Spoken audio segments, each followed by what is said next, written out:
So, Maria, did you enjoy your butter biscuit? Yes. You did. Okay, you're still half digesting that.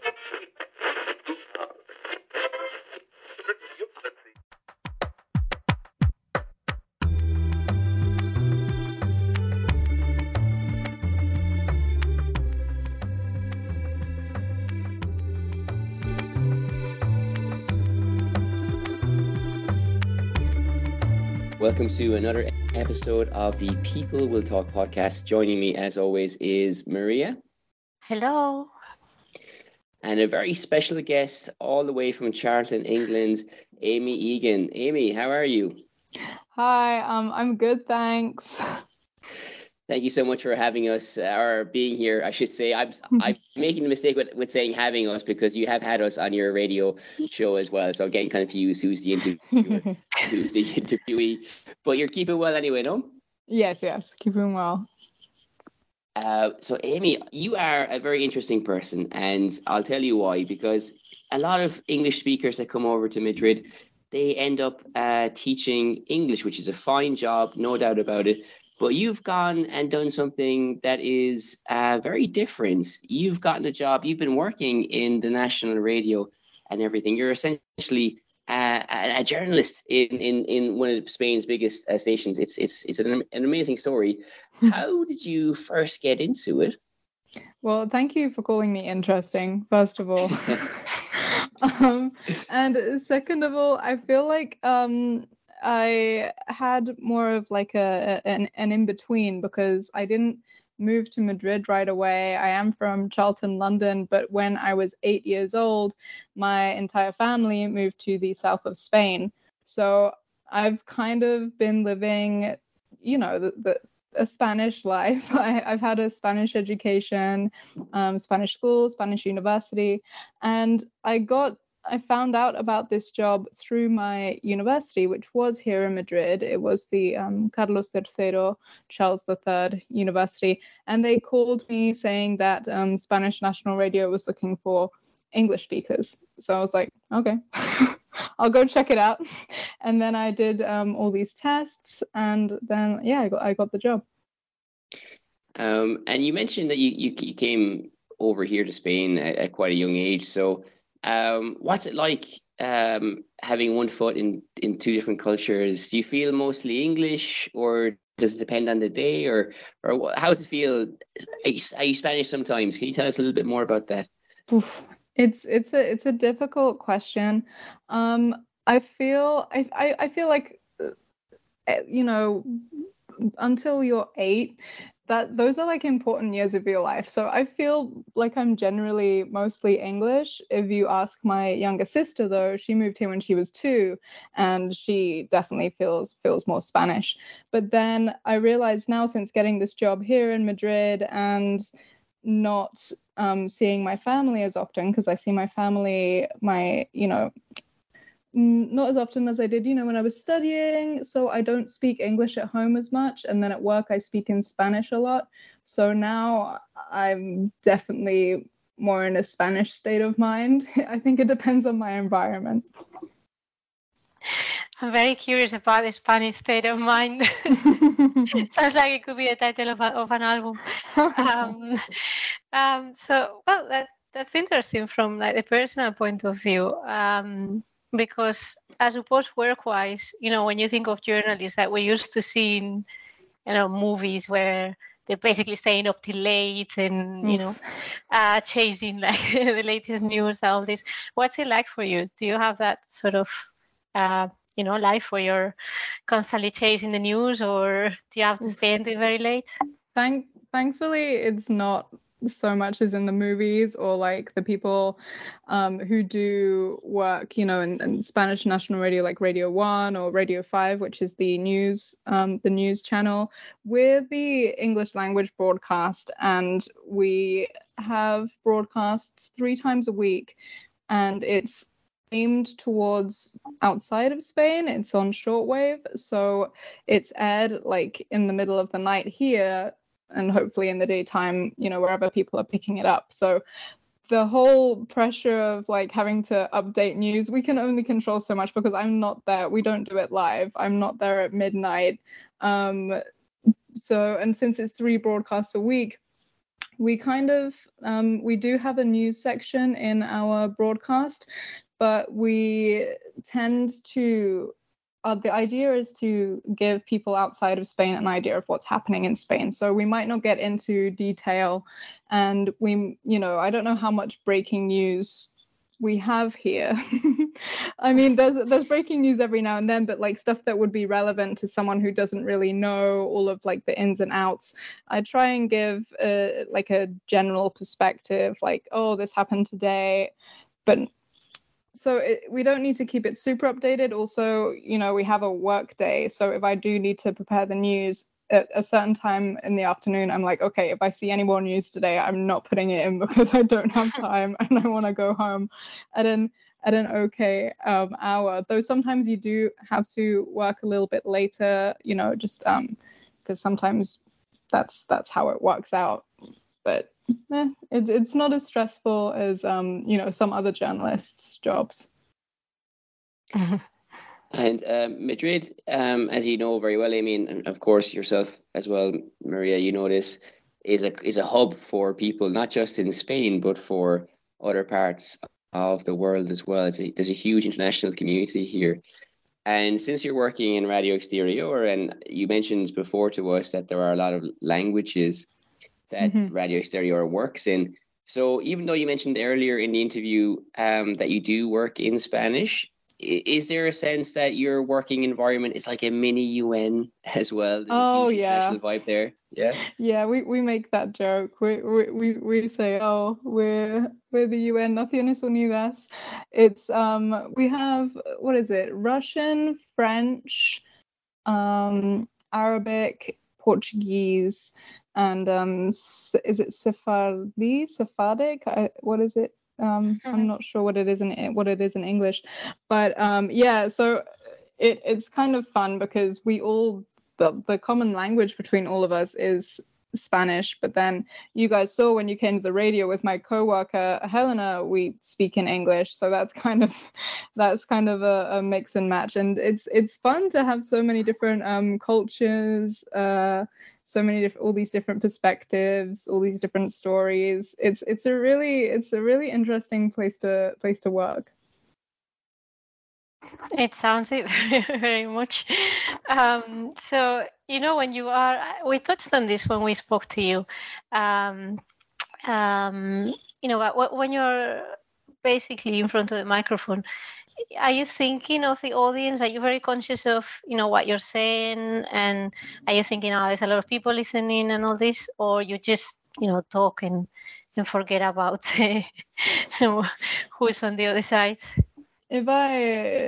If I worry too much, I guess I think about the audience in the sense that, like, am I getting the message across correctly in that way? Like, not how big is it, or what will they think, or, will they like it, will they not like it? Because at the end of the day, I have like my own criteria, and I try and do things that I agree with, which I have to trust is good. And I always think that when people talk to you about something that they truly care about, and if you can feel that, then it's always interesting, no matter how boring the topic might be. Like if you read it in a textbook, and I always feel like if people confident in what they're saying, then it's good to listen to.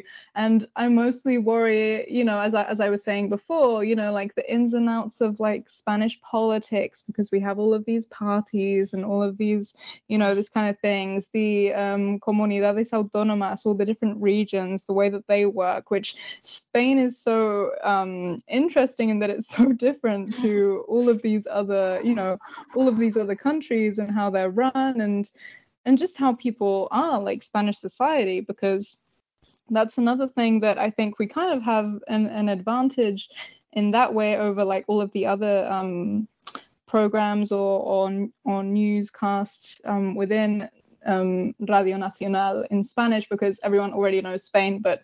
And I feel like Spanish people also can sometimes take like interesting Spanish customs maybe a little bit for granted, because they're like, oh yeah, that's just, and you're like, what do you mean you bury a sardine in, you know, in Carnival? Like, what do you like?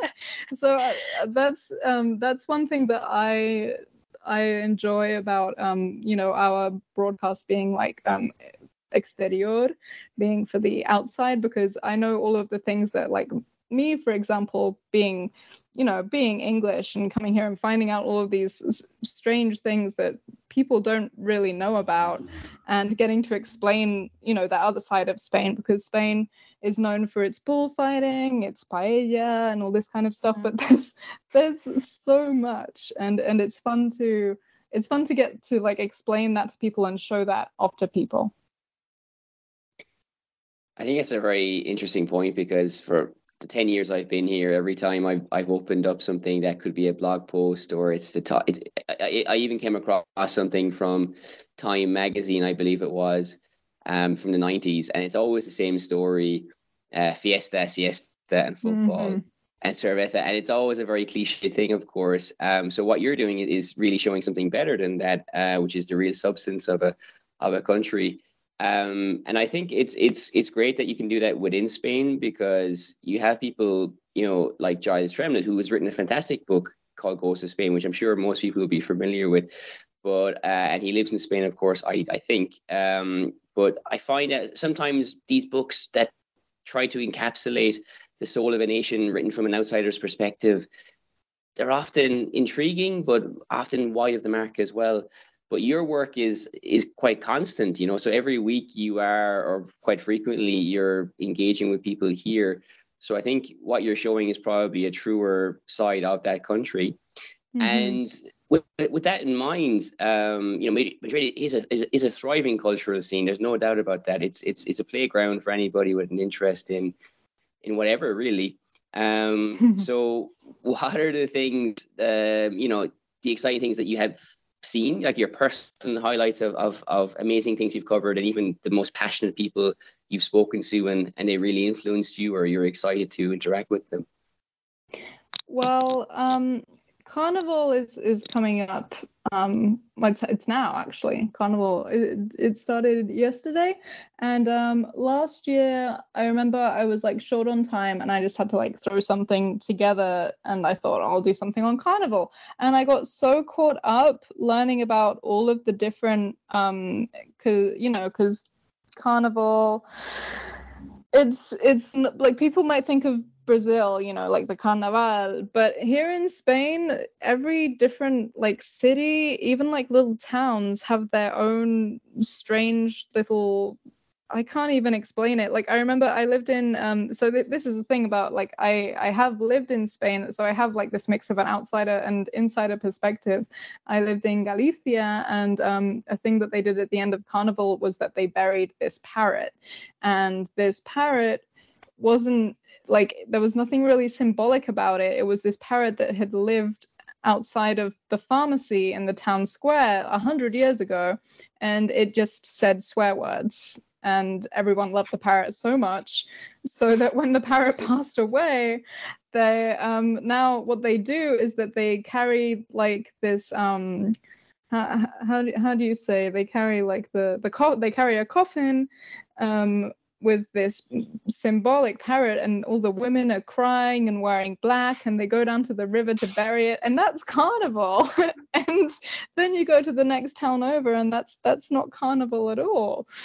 And my co-worker got to talk to someone who works here in Madrid, and I can't remember the brotherhood, but as we were talking about the sardines, I have Carnival on my mind these days. I'm sorry. We were talking about the burial of the sardines, and this is this like this priest, and then she shows me his WhatsApp picture, and it's like this priest on a motorcycle, and he's telling you all about like how great, you know, how great the Madrid Carnival is, and how this whole sardine festival thing is the greatest. And just like I honestly find little things like that the most fun. A problem I do encounter a lot is like the most like interesting well, the things, like that, for example, the things that I find interesting, it's hard to find people who can talk to you about it in English.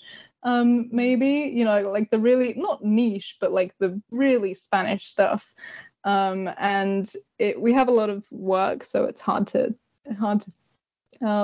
dub people a lot. So we try and keep Spanish people down to the minimum. But that's the thing. Today I was out all day and we went to the monastery in El Escorial, where they have this boys' school and this boys' choir. And it was a really great experience because we get this priest taking us not to the like museum part and the part where you can buy a ticket because it's this huge monastery. It was built in the 16th century. All of the royal family of Spain have been buried there since the 16th century. But we got to go inside with this guy, and he was the director of the choir, of the boys' choir, and we got to go through all of like the back corridors and the hallways, and then he kept like telling us about all of these paintings, and he's like, oh, these are the paintings that are from the 16th century, but no one cares to restore them because we have Velázquez and stuff, so these ones are just here and they have holes in them and stuff, but they're so cool. And then this guy, he showed us the old organs. Like there are 7 organs in that basilica, in that church, and we got to go up there and see all these old paintings and get like this insider tour, and it was really fun. And he was clearly really psyched, like he works there, he lives there with all of the children, and we got to see all of the kids, and we got to eat there, and just fun stuff like that is really great that that this job allows me to do. You should come to Ireland, Amy. You're talking about burying sardines and parrots. In Kerry, they put a goat in a cage for 3 days. Oh no! So the pubs can stay open and people can do horse racing and all that stuff. I feel like we still need to talk about this, but you mentioned the similarities between Ireland and Spain. And I remember when I went to Ireland, I thought, this is the most, because I grew up in England and I've been to Scotland, but I was like, Ireland feels more European, and dare I say it feels like kind of Spanish. Like out of all of Europe that I've been to, I was like, this aligns with the Spanish vibe more than anywhere else I've been. Well, I'm happy you say that because it saves us a lot of time in explaining those legs. So Ireland as a small country definitely has a European vibe. But I kind of wanted to kind of ask you something along those lines as well, because Spain has lots of peculiarities. Of course, it has all these different regions. But since we're talking about Carnival, and that's something that people typically associate with Venice and Italy, and not to sound, kind of pretentious or reaching, like I almost did on our interview with you as well in one moment. But have you found, links?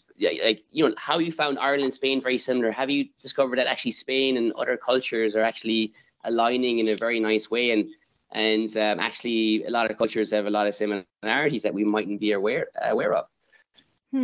I'd have to think about that, but I know for sure. As I mentioned, I lived in Galicia, which is just above Portugal. It's in the north of Spain, and it has Celtic roots. It has a lot of Celtic traditions, and I did a Halloween kind of research program where I looked at Halloween traditions across Spain, and there were a lot of traditions in Galicia, but also Galicia and it has its own dialect, and a lot of these regions with their own dialects have just like chunks of their history missing because it just got like weeded out or ignored for a while. So I read this story, and it was about how they have these traditions for Halloween night, but they don't actually know where they come from. And then like only recently the small towns started going, well, why do we do this? And I'm so sorry that I can't remember the particulars, because I did that in October and I do like 3 a week. But the small association started looking into it, and they were like, no, this is like, it was Samain, I think, and they were going back to like the Celts in I don't know what century, so that's definitely a link. As for Venice and stuff, I think Spain is definitely linked to Italy and the Mediterranean, but that's just like history, but history versus all the trade routes and all of that kind of stuff, and then just the Catholic, Christian religion, and then of course we have an Arabic broadcast, so of course a lot of links are Al-Andalus is when all of the Moors were in Spain, and that's still like flamenco music comes from it has its roots in the 15th century. I feel like Spain has like all of the links that you might be able to find with other cultures. They've been there for hundreds and hundreds of years, but very few people have been like following up on them, if that makes sense, or like following up on them. Not sure how else to put it. That's really interesting. I'm enjoying. I'm no historian. I know you guys are historians. I'm no historian. Everything checks out. Don't worry. Yeah, everything you said was brilliant. No, and I think it's really interesting because I was struggling not to laugh with the parrot and all that, because we really sound like a bunch of nutters, as a country when you're saying all that. So it sounds so quirky. So it's quite funny. But speaking of that, I'm just thinking of like the day that you came to record our tour, our Lavapiés tour. Yeah. And that was some experience. So a bit of quirkiness, but not quite of the nice type. So we had quite a few drunk people. It was Jueves, this mixture of Thursday and Friday in Spain. So there were some people out. I imagine that you're more than used to that. So what's it like for you, when you're recording in the street and there are all these people asking, when's it coming out and really live and all these things and just pestering you?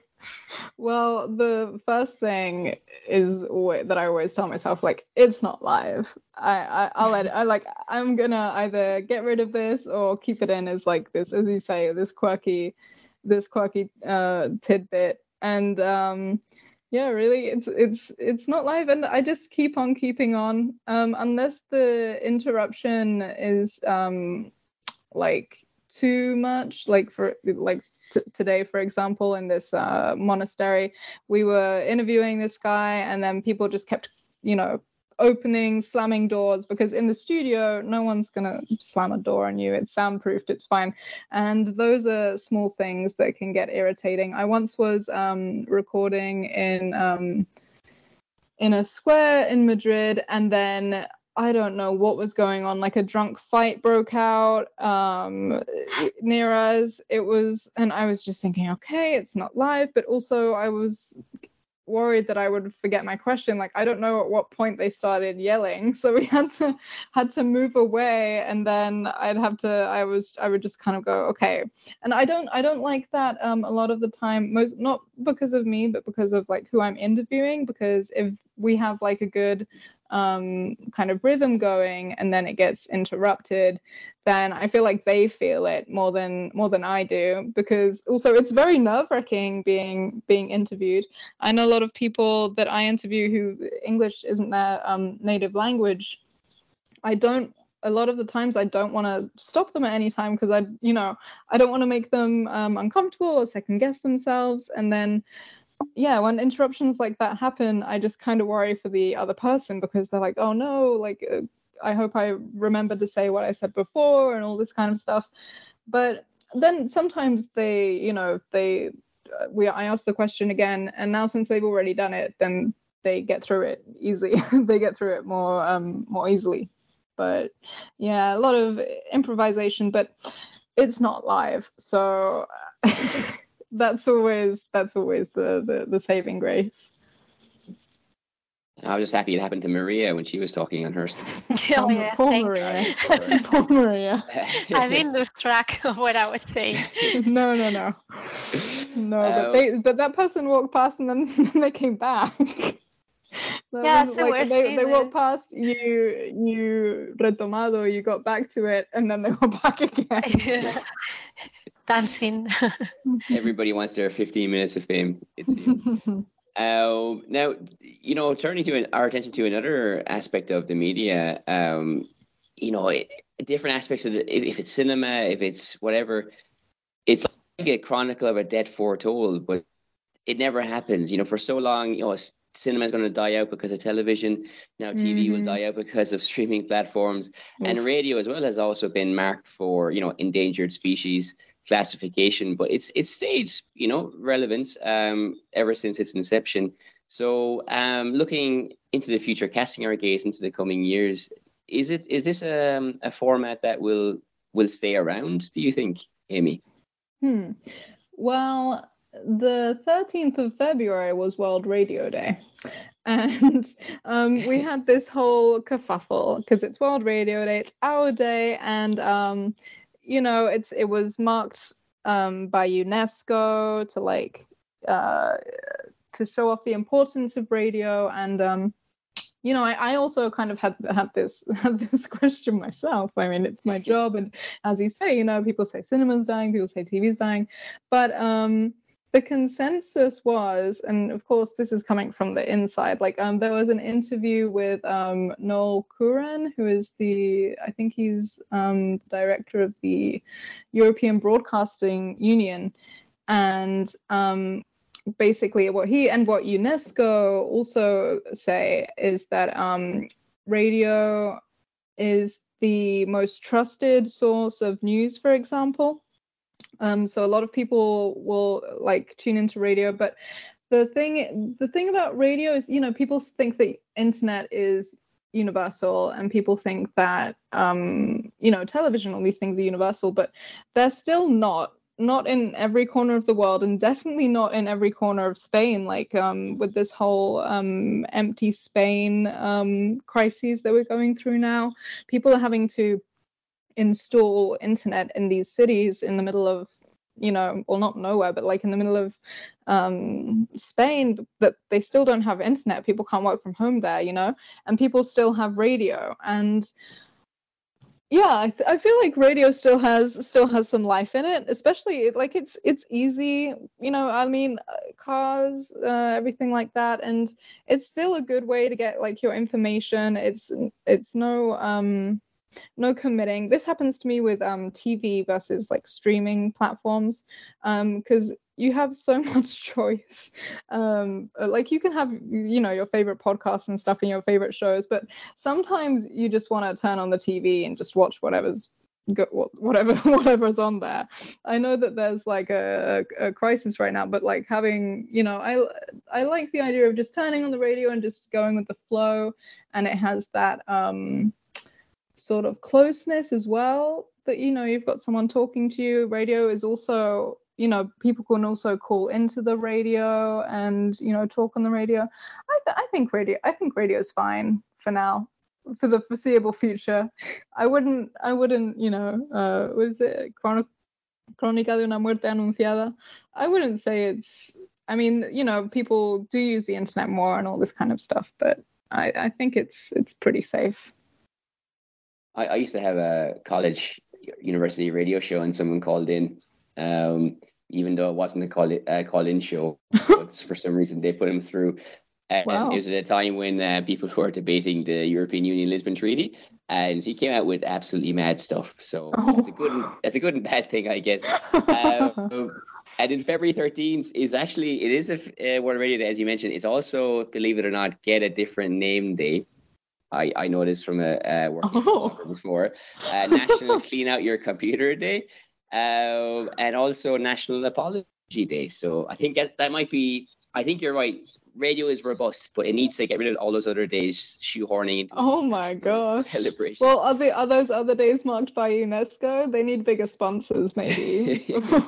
I think radio is still safe. I'll do more research, but I think we're good. So, Amy, going back to the languages, because before earlier on you mentioned all the languages that Radio Exterior had, and you mentioned Arabic was One of them, even when we were there were a couple of people talking, and I was speaking the odd word and feeling very proud of myself. But nothing bad. But I was quite surprised a few weeks ago when, it was announced that BBC was stopping their Arabic radio. So that had been going on for 85 years, and it was pretty incredible that it lasted that long and millions of people tuned into it. So it provided a service, kind of like a similar one to the one that you provide here for Spanish people or for listeners all over the world in Spanish. So do you find that surprising? Do you think, what other factors do you think come into play when broadcasters make those kind of decisions? Because obviously it wasn't a case of the service being redundant. Well, yeah. Yeah, as I said, radio is safe, but these kind of things, BBC Arabic, that's well, because that's such a huge part of the world as well. It's not like Andorra radio or anything like that. Because we still have it. And I will say that it is sort of a fight. I know that 30 years ago there were many more people working in the language services in Radio Exterior, and there just aren't anymore. There aren't so many anymore. Like every time someone new gets hired, we're like, oh, we're still going. It's still, they're still getting people. And I can only imagine, well, the reasons behind shutting down things like that, well, I can only imagine it would be two things, like money, because it's always like, oh, we got to cut down on this, and money and politics. Like, I can't really think of any other reason, and I think it sucks. Not because that's the greatest thing about radio, for example, is that it can reach so many people. And our Arabic broadcast, as I said, there's this huge link between Spain and the Arab world, and I hope it continues on for many more years. It was honestly, wild to see the BBC shut something like that down. When I feel like now more than ever we need like all of these different perspectives and voices, to kind of unify. Not unify might not be the right word, but so everyone, so that we don't have one single narrative. For example, we have the Russian broadcast, and of course it's a broadcast that's in Russian but isn't at all controlled or manipulated by, to my knowledge, but I don't think so, it's by the Russian government, because it's here in Spain, and it's information and it's stuff in Russian that people in Russia do have access to. And finally, Amy, this is a burning question. Have you ever been recognized on the street? You're in a bar talking to a friend and somebody goes next to you, oh, wait a second, I've heard you on Radio Exterior. Oh gosh, no, and I hope the day never comes. I don't know, it's only happened like on the phone in, like within my own company. Like I call whatever technician and they're like, wait, do you do the show with this other older man? And I'm like, yeah. And those are the people that and then and another guy in human resources the other day was like, oh, I listened to but they listen to it to learn English. They listen to it to learn English, but no, thankfully, oh gosh, I don't even know, no one on the street. No one stopped me on the street yet. That day is coming. Don't you worry. You'll be global by the end of the month or the end of the year. But we'll Amy, we'll put the link to your show and the stuff that you're doing in the description of our podcast. And we've really enjoyed this chat with you. So fascinating. So thank you so much for being here. Thank you so much for having me. It's fun. It's fun being on the other end. Anytime. We didn't grill you too much, I'm sure. No.